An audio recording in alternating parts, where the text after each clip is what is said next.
The door latched shut behind her with a soft click. But the silence didn't last. "You're no longer aligned with where we're heading," said Lucas Pierce, not even glancing up from his tablet. No context, no preamble, just that.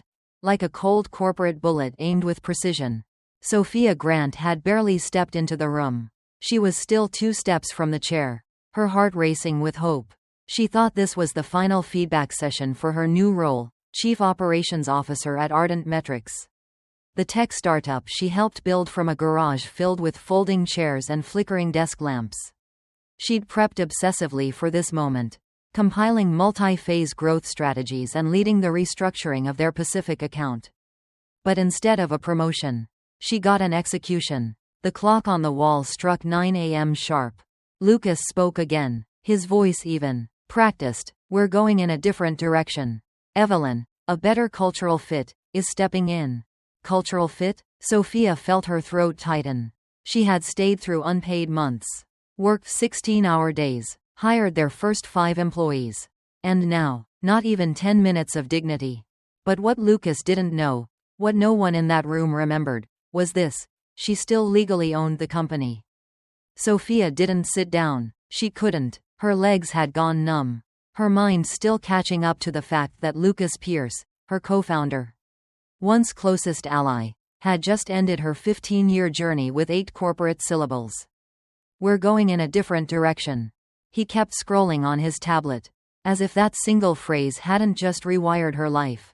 "Evelyn," he said again, voice casual, "is just more in tune with where Ardent is headed. Her energy resonates more with our evolving tone and values." Evolving tone and values. That phrase clanged inside Sophia's head like a broken fire alarm. She had written those values. She had created the onboarding guides, the operational workflows, the support channels, everything that now bore another's name. But Lucas didn't stop there. He spoke of transition packages. How HR would reach out by noon. How she would receive continued benefits for 6 months. As if kindness could be automated. Sophia blinked hard. She had arrived that morning hopeful, prepared to lead. She left that room erased. But as she exited the conference room, something shifted. Not anger. Not yet. It was disbelief, quickly calcifying into awareness. She walked down the long hallway of Ardent's headquarters in Portland's Pearl District. Glass walls reflected back images of passing interns, coffee cups, teams in animated meetings. And yet, no one noticed her. No one knew. No one cared. But they would. Because what Lucas had just done, what the board had apparently approved, was not only callous. It was legally unstable. 15 years earlier, when Ardent Metrics was nothing more than a couple of laptops and a shaky dream, Lucas had convinced her to be the legal face of the company. It was late one evening in a downtown cafe. Lucas had stared down at the incorporation form and said, "I can't put my name on this, not yet." His previous firm, a consultancy in Chicago, had accused him of breaching NDAs, misappropriating client models. Nothing proven, he claimed, but being listed as a founder might have drawn scrutiny that could delay or sink their launch. "I need a clean name," he had said. "I need your name." Sophia, wide-eyed and foolishly loyal, had agreed. She signed every founding document, incorporation papers, tax ID forms, the original bylaws, her name, her signature, everywhere. They promised to change it later. They never did, because the company took off faster than either imagined. By month 6, they'd landed a $100 retainer with a Boston-based analytics firm. By year 2, they had 30 employees and 3 floors in a downtown building. There was always too much to do. And that paperwork, well, it could wait. But now, it couldn't. Sophia had protected that paper trail like a secret insurance policy, not because she wanted control, but because she had earned the right to protect what they'd built. She never thought she'd need to use it. Until today, back in her apartment, she sat down at the kitchen island and pulled open her oldest drawer, the one filled with tax receipts, faded contracts, and a small fireproof safe. From inside, she retrieved a folder marked, Ardent Founding Docs 2010. Her hands didn't tremble as she opened it. There it was. The original articles of incorporation. Her signature. Her ownership. 100%. No amendments filed. No transfer of shares. No legal reassignment. She had remained, all these years, the sole legal owner. Sophia exhaled for the first time in hours. Not from relief, but from clarity. Lucas hadn't just fired her. He'd illegally terminated the company's only legal owner. She picked up her phone and dialed a number she hadn't called in years. Michael Talcott, answered the voice on the other line, her old attorney. The same one who'd notarized Ardent's registration in a cramped conference room when they couldn't even afford chairs. Michael, it's Sophia. I need to talk. It's time. The next day, she walked into Talcott and Barron LLP. Same marble floors, same steel and glass vibe. But she wasn't the same woman. Michael didn't greet her with a handshake. He greeted her with respect. He led her into a secure records room and pulled out a black folder he'd archived more than a decade ago, still labeled in her handwriting. I figured this day might come, he said, sliding it across the table. They never filed an ownership change. We check quarterly just in case. Sophia flipped through the documents. Original owner, Sophia Grant. Ownership, 100%. Status, active. Filed, April 6, 2010. Amendments, none. Michael leaned in. Legally, you still own the company. They've built an empire without changing the deed to the land. She sat quietly, absorbing each word. What does that mean? She asked. Michael opened a second folder, thicker, tagged with colored tabs. It means every contract over $1 million. Every executive hire. Every funding round. If they weren't co-signed by you, they're vulnerable. Contested? They could collapse. Sophia didn't smile. She didn't need to. It wasn't revenge she felt. It was restoration. Sophia didn't waste time. The next 48 hours were spent in quiet, calculated movement. No social media posts. No angry emails. No calls to stir drama. Just documents, timelines, and cross-checks. She worked with Michael, whose team of paralegals unearthed years of contracts, board votes, and compliance reports. It was surgical, methodical, and deadly precise. What she discovered wasn't just incompetence. It was arrogance wrapped in routine.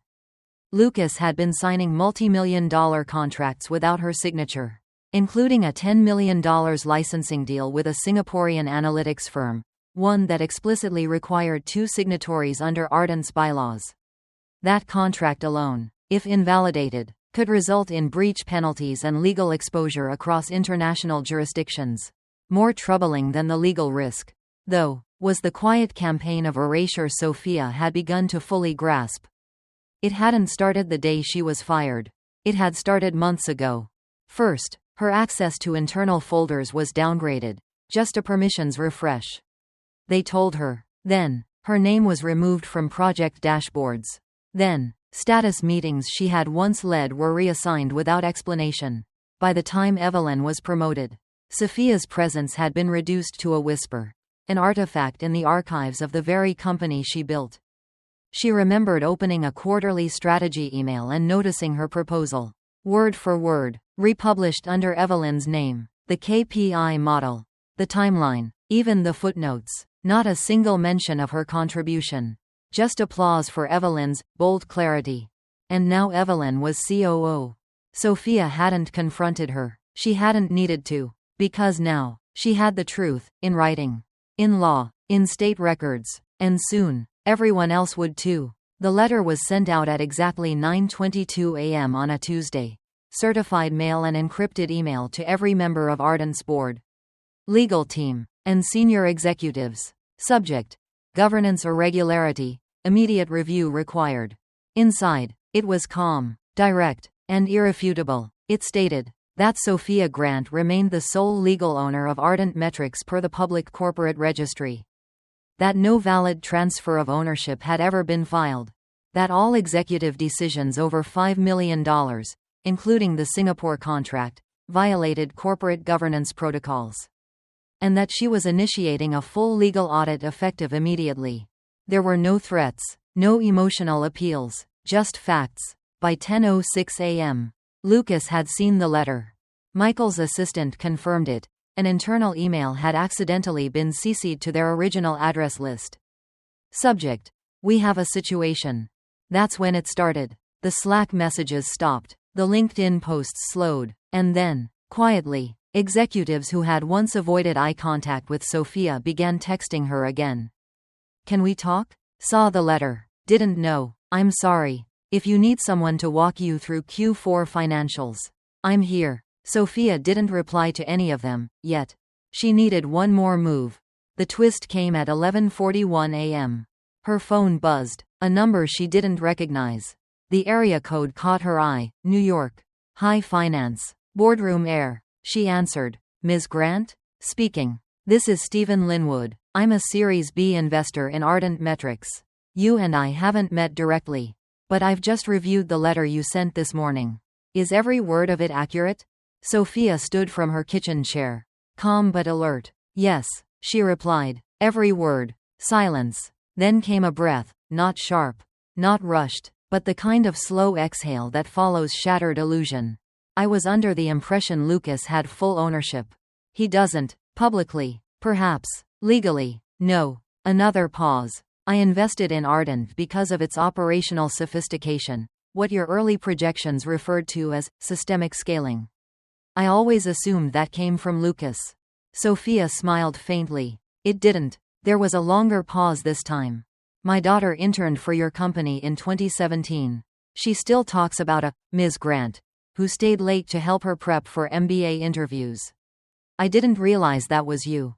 She did the work, Sophia replied gently. I just gave her a whiteboard. He laughed, soft, respectful. Then his voice changed. You should know, Lucas doesn't know I'm calling. But I've already begun contacting other board members. If what you've stated is true, and I believe it is, Ardent's executive structure may not survive the week. That Singapore deal alone is a liability. I'm not trying to dismantle the company. Sophia said. I know. That's what makes you dangerous.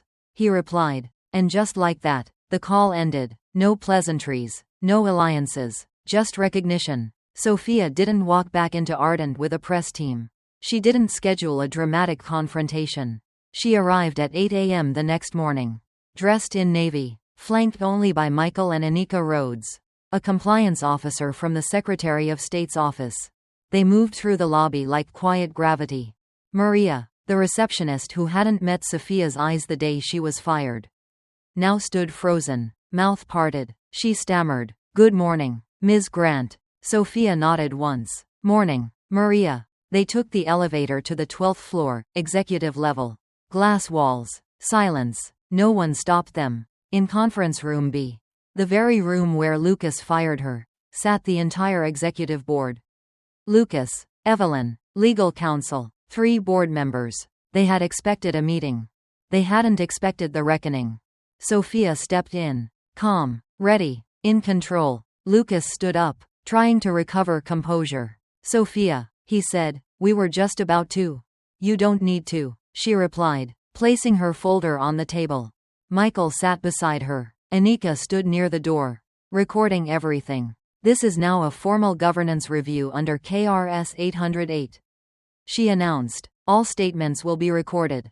Compliance procedures begin now. Lucas faltered. Evelyn shifted uncomfortably in her seat.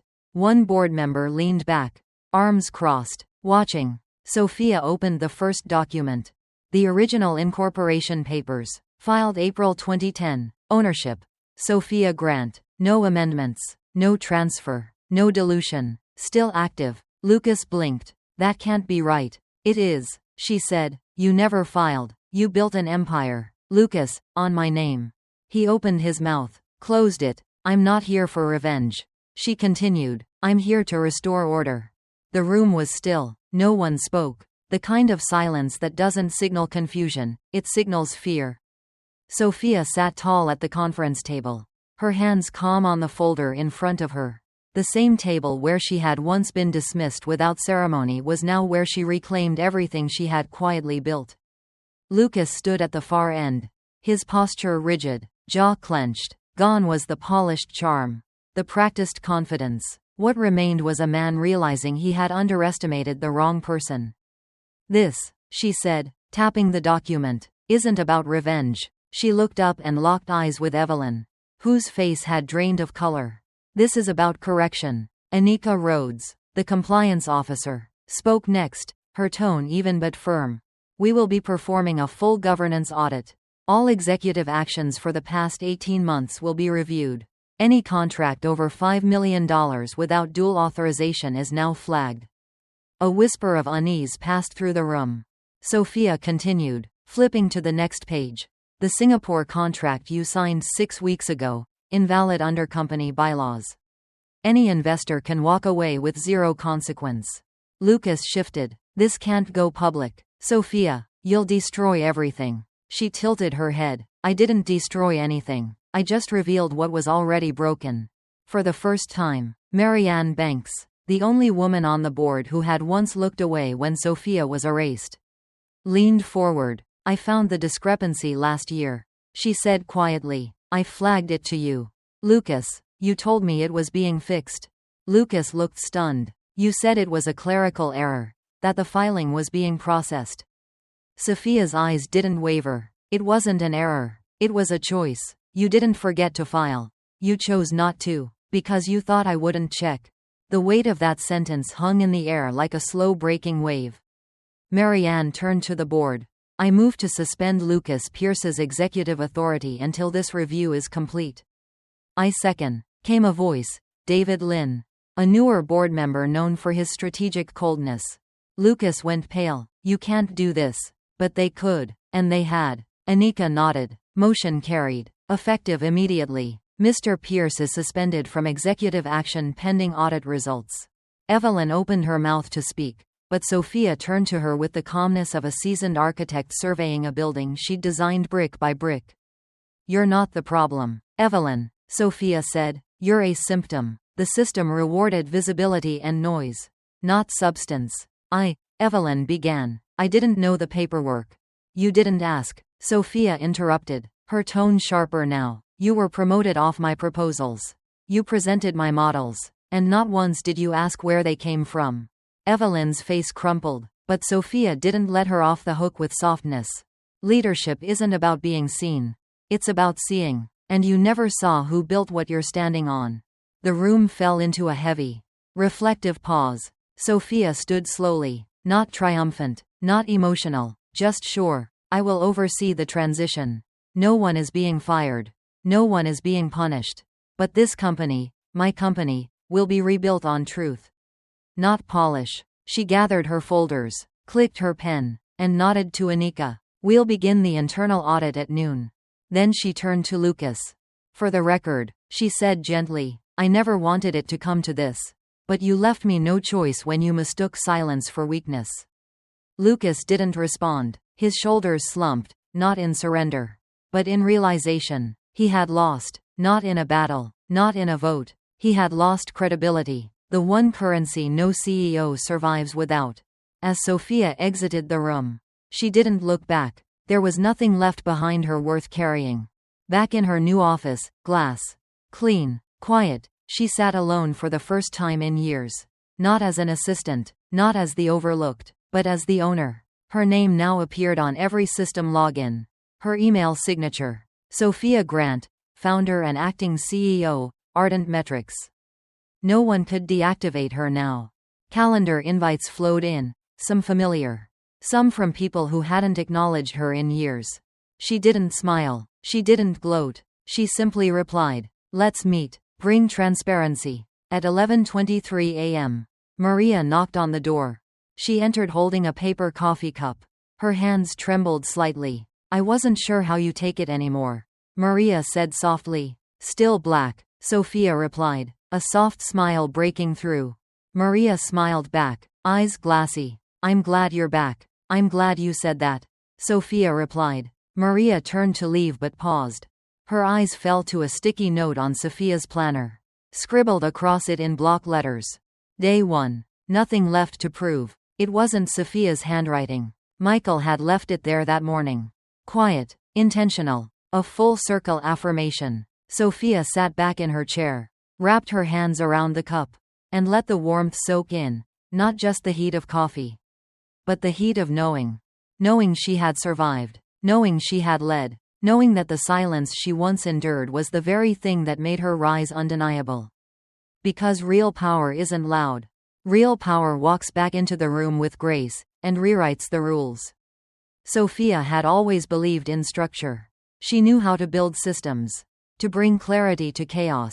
But on that Wednesday morning, her third full day back as acting CEO, something changed. She no longer wanted to maintain what existed. She wanted to transform it. The compliance audit had already begun. Michael's team worked with Annika's office to trace every questionable contract, every undocumented decision, every bylaw violation. What they uncovered was sobering. Half a dozen major vendor deals signed without proper authorization. Misreported cap tables in 3 quarterly filings. And employee promotions pushed through without formal review. Still, Sophia wasn't interested in naming culprits or pointing fingers. She wanted to rebuild, not from anger, but from intention. That's when the email came. Subject: from the Office of Governor Elston, inquiry regarding Ardent's workforce equity model. Sophia blinked. The message wasn't a complaint. It wasn't a warning. It was an invitation. The state's Innovation and Economic Development Council had been following Ardent's operational shifts in the news. They were particularly interested in how the company planned to move forward post-audit. The governor's office wanted to partner with Ardent on a pilot program, a new statewide initiative designed to support ethical scaling, inclusive hiring, and founder protections in tech startups. Sophia sat back in her chair. Her coffee had gone cold, but her mind was on fire. She reread the email twice. The words felt unreal. We believe Ardent could serve as a national case study in rebuilding corporate governance with integrity. The governor would like to meet you personally. It wasn't just a compliment. It was a door she had spent years believing would never open for someone like her, the quiet builder. The name behind the curtains. But now she was being asked to lead on a national stage. The next day, Sophia arrived at the Capitol Annex in Salem, Oregon. No entourage, no headlines, just her and Michael, both dressed in understated professionalism. A staffer led them down a long hallway adorned with portraits of past governors, faces of men who had built legacies with louder voices than hers. Inside the private conference room, Governor Elston stood to greet her. He was a tall man, mid-50s, known for his progressive business policies and sharp eye for talent. But what struck Sophia most was the genuine respect in his expression. "Ms. Grant," he said, shaking her hand, "we've been watching your transition. Quiet, lawful, and, above all, principled. That's rare in your industry." Sophia smiled faintly. "I wasn't looking to make a statement." "You didn't have to," the governor replied. "You made one by surviving with grace." They discussed the pilot program over the next hour. A collaboration between Ardent Metrics and the state, designed to help early-stage founders protect their ownership structure, build internal compliance frameworks, and train young executives on ethics-first leadership. The state would provide matching funds. Ardent would provide the blueprint. It wasn't about money. It was about legacy. For the first time, Sophia saw a version of the future where Ardent wasn't just a company. It was a model, a story that could ripple outward to protect other voices like hers, the quiet ones, the underestimated ones, the architects hiding behind visionaries. Back at headquarters, she gathered her leadership team in the large upstairs conference room. Not the full board, just the people who did the work. Operations leads, department heads, and a few rising stars. Some of them looked unsure, some ashamed, some inspired. She opened the meeting simply. "I don't need loyalty. I need transparency." There were no slides, no polished pitches, just truth. "I'm not here to punish anyone," she said, "but I won't rebuild this house on silence again." She looked at Jenna, her former intern, now the head of strategy. "You once said I was the glue. But glue only works when people want to stick." Jenna nodded, eyes glassy. "So here's what we're doing," Sophia continued. "We're launching an internal initiative called Architecture in the Open. Every employee, from the intern to senior execs, will have access to the processes behind our decisions. No more hidden org charts. No more quiet exclusions. If you're part of the build, you're part of the vision." One of the junior engineers raised a hand. "What about the people who benefited from how things used to be?" Sophia didn't flinch. "They can either help us fix the foundation, or get used to watching from outside." There was a beat of silence. Then, quietly, applause. Not thunderous, not performative, just real. 2 weeks later, the media caught wind of Ardent's turnaround. Forbes ran a feature. The woman who took her company back, and gave it back to her team. Sophia didn't pose for the cover. She insisted the article highlight 5 team members who had stayed during the audit.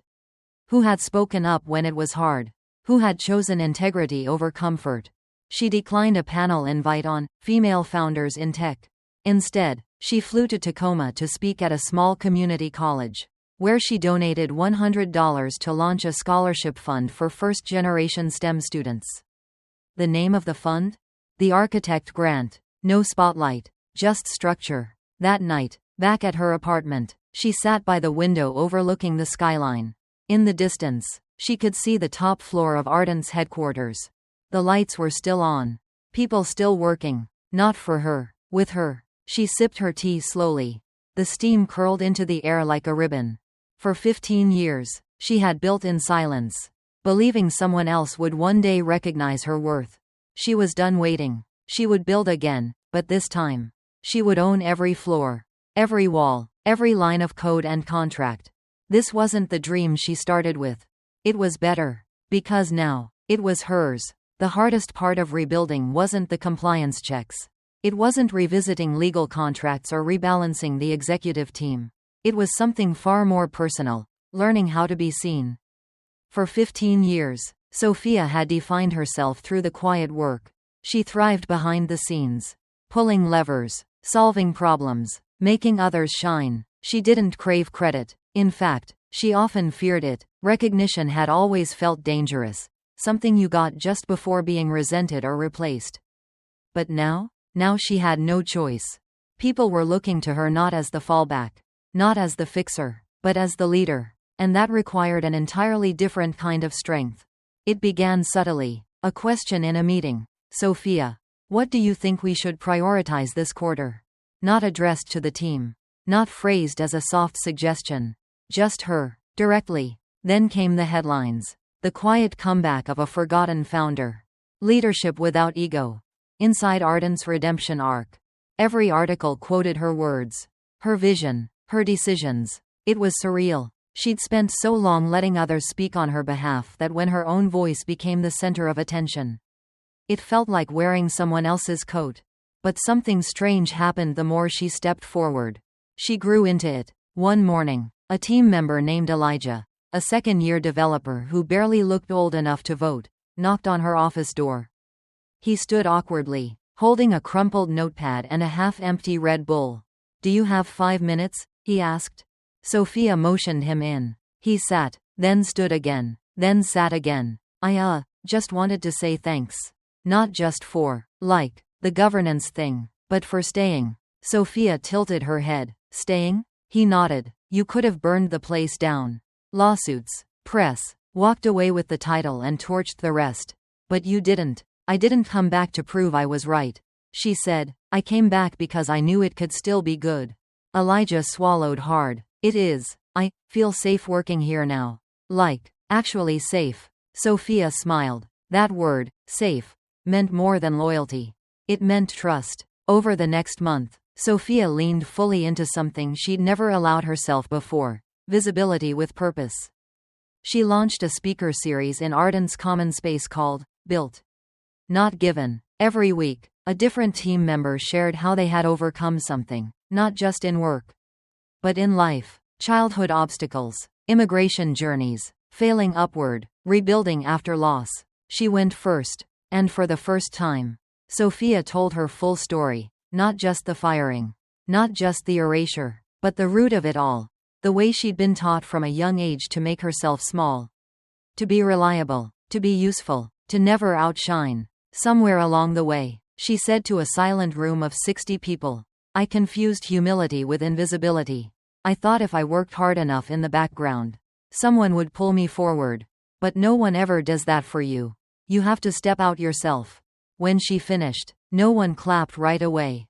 There were only nods, tears, stillness, impact. That night, Sophia walked past the old mural wall in the building's main hallway. Years ago, during Ardent's 5th anniversary, The whole team had painted it together, symbols of growth, community, resilience. But after Lucas took over, it had been replaced with glass panels and backlit corporate buzzwords. Now, in the place of agility, someone had taped a hand-drawn quote in black Sharpie. Build it, name it, own it, SG. Sophia didn't know who wrote it, but she knew exactly what it meant.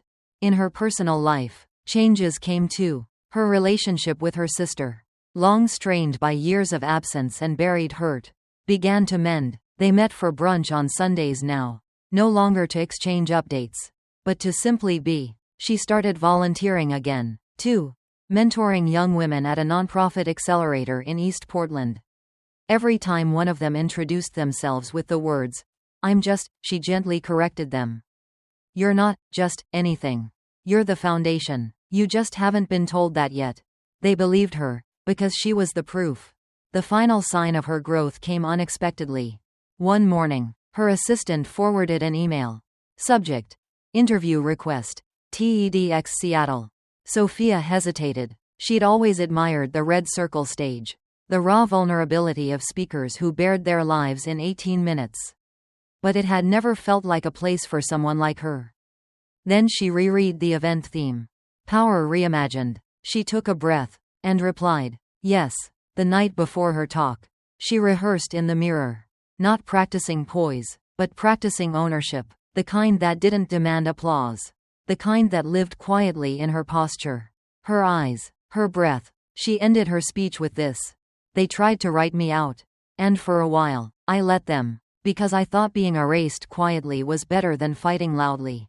But then I remembered. I signed the blueprint. I held the wrench. I didn't need permission to lead. I just needed to stop waiting for someone to hand me the pen. The next morning, she received a simple message from Michael. Day 30. You're not just back. You've arrived. Sophia looked out over the city skyline, a cup of warm tea in hand. The company buzzed below, not because of her, but because of the culture she'd seeded. One rooted in authentic leadership. She wasn't hiding anymore. She wasn't surviving. She was shaping. And this time, she wasn't building in silence. She was building in full light, with her name on every wall. It didn't happen with a press release. There was no viral LinkedIn post. No standing ovation in a boardroom. No moment where Sophia Grant stood at a podium and declared victory. That's not how real change works. That's not how healing happens. Instead, it came quietly, like a sunrise cracking through the fog. Slow, certain, unapologetic. It came in the form of systems that no longer needed her to babysit them. Of people stepping into leadership not out of ambition, but alignment. Of decisions being made based on principles, not politics. A month after Sophia's return, Ardent's quarterly all-hands meeting looked nothing like it used to. No stage lights, no perfectly rehearsed vision speeches. Just a circular space with folding chairs and real conversations. Sophia stood in the center, not above. Before we begin, she said, I want to share something I haven't said out loud until now. She paused, scanning the room. Familiar faces, new ones, some still cautious, some newly energized. I thought I had to earn my place here. Over and over again, I thought every mistake meant I had less right to lead. But I was wrong. A hush. I always had the right. Because I built this. No applause. Just silence. The kind that says, we hear you. We see you. We believe you. The company's culture began to reshape around a simple motto Sophia had scribbled in her notes one night. No more ghosts. It became Ardent's internal philosophy. A promise to never let anyone be invisible again. From interns to senior staff, every person's contributions were documented, credited, celebrated. An anonymous recognition wall went up in the break room. Anyone could post a sticky note with a name and what that person did that week. By week 3, the wall was covered. Jenna, Sophia's former intern, now ran the new mentorship program called Echo. Its sole purpose was to ensure every junior hire had a voice, a champion, and a real path forward. We used to wait until someone left to realize what they did. Jenna said during a team huddle. Now we echo them while they're here. One morning, Sophia received a package in her office. No return address. Inside was a single object, her 10-year plaque. The one Lucas had given her. The one she'd left behind. Only now, someone had scratched out the original engraving and replaced it with a new plate. For the one who never stopped building, even when no one looked. There was no note. She didn't need one. Outside the company, the story spread further than she expected. A leadership blog republished her TEDx quote. "I didn't need permission to lead. I just needed to stop waiting for someone to hand me the pen." It was shared 2.3 million times. Universities reached out. Podcasts requested interviews. Foundations asked her to join their boards. For once, she said yes, not because she needed the spotlight, but because she knew how many other Sophias were still waiting to be seen. At one event, a young woman approached her after the talk. She looked no older than 24. Nervous, clutching a tattered notebook. "I'm the only woman at my startup," she said, voice trembling. "Sometimes I think I'm crazy. Like, I don't know if I'm being overlooked or if I'm just not enough." Sophia smiled gently. "You're not crazy," she said. "You're early." The woman blinked. Sophia leaned in. "They haven't seen what you're building yet. But one day, they will. And when they do, make sure your name is on the foundation." The woman began to cry, not from sadness, but from the relief of being named. Ardent Metrics hit its highest valuation to date 6 months after Sophia's return, not because of viral PR or investor charm, but because the company had finally become sustainable, authentic, accountable. When asked how they rebuilt so quickly after the governance scandal, Sophia offered one answer: "We stopped pretending power had to look a certain way." She restructured the board, bringing in people from outside tech, educators, community leaders, even a single mother who had scaled a local nonprofit from nothing. She believed real insight came from outside the echo chamber. It wasn't traditional. It wasn't polished. But it worked. The final transformation was personal. Sophia bought a small lake house outside Bend, a quiet space with no Wi-Fi. Just trees and still water. She went there once a month.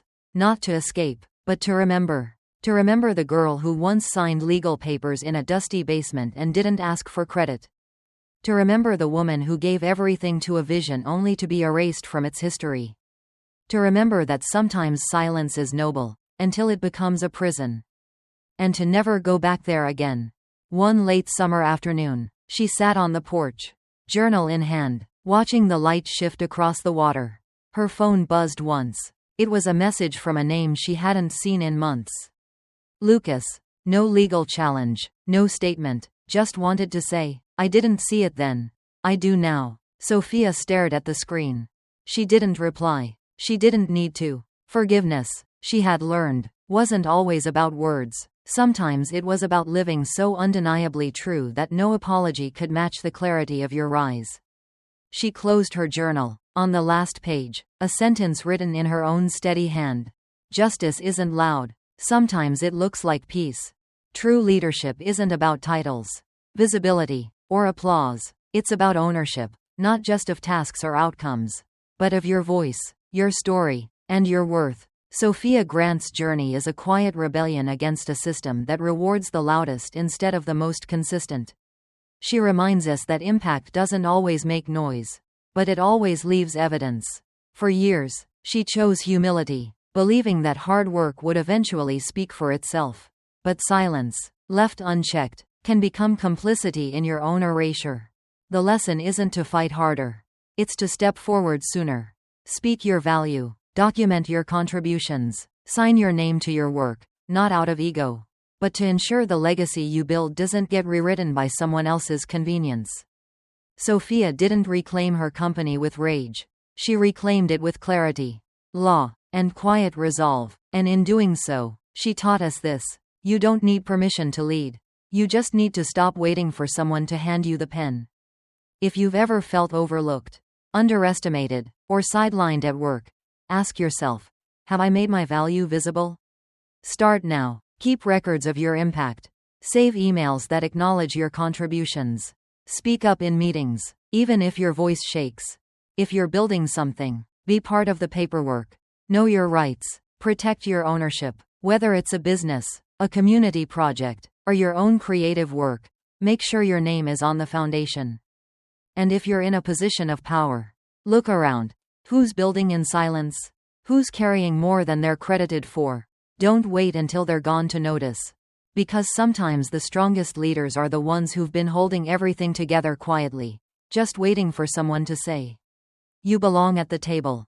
And your name should be on it. Thank you for choosing to listen to this story among thousands of stories out there. Like and subscribe to continue listening to the latest stories.